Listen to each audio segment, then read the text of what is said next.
following presentation may contain sensitive material that may not be suitable for some viewers or listeners. Discretion is advised.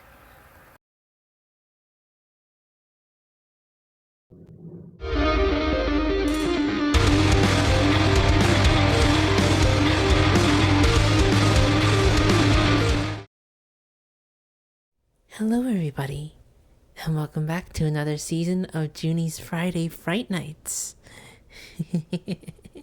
Yes, it is that time of the year again where we get to share some of our spooky stories. Only this time around, we're gonna spice things up a bit by adding some stories that might have been based on some actual events. Just remember, everything can be taken with a grain of salt. However, each experience belongs to the individual and it is up to them to decide what to do with it.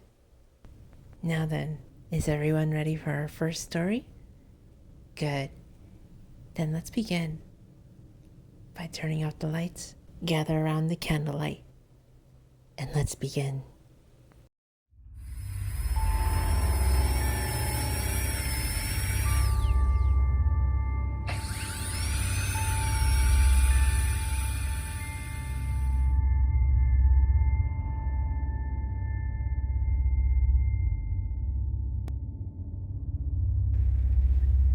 It's bad enough we had to move to another place so far away. This meant a new house, new school, new kids to meet. Well, I'm not sure it would be my friend or not. But worst of all, a new doctor and a new dentist. I think I'm excited for the new room, but I think that's all I'm excited for. Nothing else. Especially the dentist. Hopefully there'll be nice people working there. The thing is, I'm terrified of the dentist, even more than the physicians. Yes, I get shots there, which is scary enough, but the idea of someone else going in your mouth and giving you all sorts of shots is different. And you just never know how much they'll do to you. So far, I've only gotten cleanings at my other dentist, but I've recently been having some pain in my mouth, and I believe it's one of my packed teeth. My old friend told me that it happened to him, and the doctor ended up drilling into his teeth after giving him a shot in the mouth. He said he was scared and fought as hard as he could to escape, but couldn't. They were too strong. And he's not the type to look scared at anything. He falls down, gets cuts and bruises all the time, and never cried. But this experience must have been something else. I'm scared. What's going to happen to me? It's been a week now, and I can't even hide the pain anymore. I was kept up all night, sometimes in phases. Some of the aches were tolerable, but there were nights where I wanted to just hit my head against the wall just to feel something else. I told my mom about my tooth pain, and she tried to find a place that would take me and our insurance right away. Part of me regrets giving in, but I couldn't go another night in pain. The next day, my mom pulled me out of school to go to the appointment. We went into the building, and I already felt like something else wasn't right about this place. I was expecting a place like my last dental office, well kept, modern looking, somewhere to go play before getting called in. But nothing like that was found here. Just sign in and have a seat and wait anxiously to be called in. We had to climb some dark, creaky stairs that felt like they were going to collapse in on themselves just to get to the clinic. It looked very old-fashioned and smelled a bit strange. It was only me and this other kid and his parents. It didn't appear to be so busy. Maybe we'll be able to go home sooner. Just get this over with already. I breathed heavily. After my mom filled out all the paperwork, I got called back. I looked back to my mom and waved goodbye to her, as if it was going to be my last day I'd ever see her again. As the assistant closed the door behind me, the tears began to roll down. And she didn't even reassure me that things were going to be okay, like any other person would, working in this field. After walking through the dark hallway, we got to the operating room, and I was told to have a seat. X-rays were taken.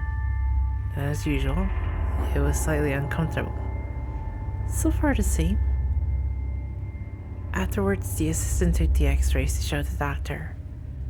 I later heard my mother's voice in the hallway. I guess to tell her the severity of my condition and what they were going to do. Fear came over me, and I began to yell over to see my mom, but they wouldn't allow her back. I screamed for help. It's all I could have done because my body felt too tense to move. The dentist and the assistant came back in with a blue board with straps.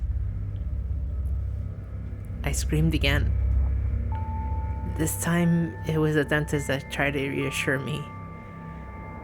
Everything was going to be okay.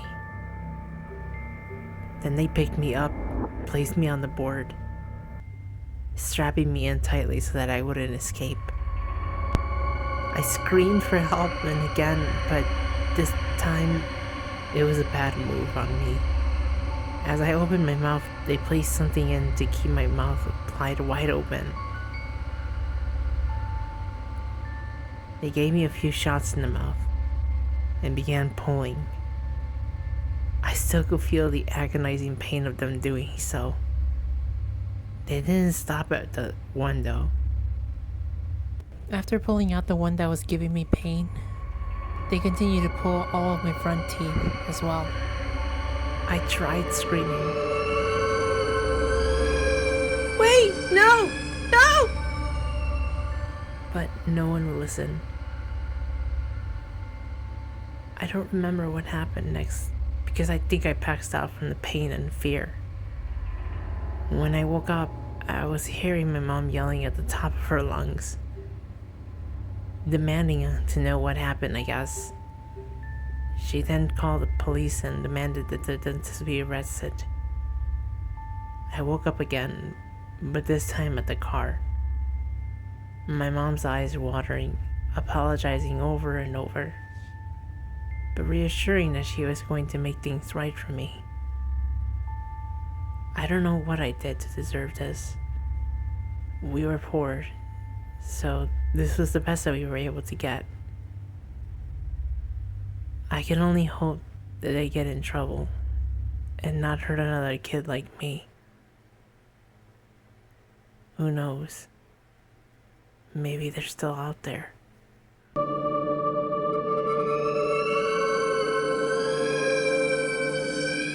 Going to the dentist is a rite of passage of sorts, but what's alleged to have happened in this office at the hands of 78-year-old Dr. Howard Schneider was not a rite of passage. It is horrifying. One parent so angry she attacked him outside his office. Schneider says he's done nothing wrong. In the parking lot, she takes her gauze out, and I noticed all her teeth were gone. Motley says Dr. Schneider had pulled not one tooth, but 7.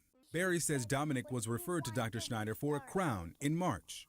The boy is part of a civil suit accusing Schneider of assault and battery. According to the complaint, 2 front teeth were removed for unknown reasons, and Dominic was terrified and told stories of the dentist choking him. Did you cry out? Did you scream out? Yes, I screamed for my mom. That's what bothers me the most. Dr. Schneider unnecessarily placed 16 crowns in the mouth of a 3-year-old, dozens more of Dr. Schneider's former patients. This month, he filed the potential class action lawsuit against Schneider on behalf of these children, claiming patterns of abuse of his child patients an accusation that CNN discovered has been made before.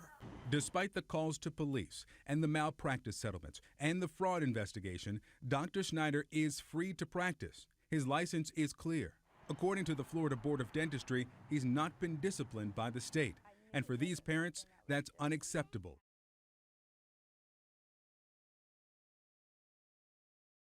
Subscribe for more content. And if you enjoy scary stories like these, click on the thumbnails next to the icon. And thanks for watching.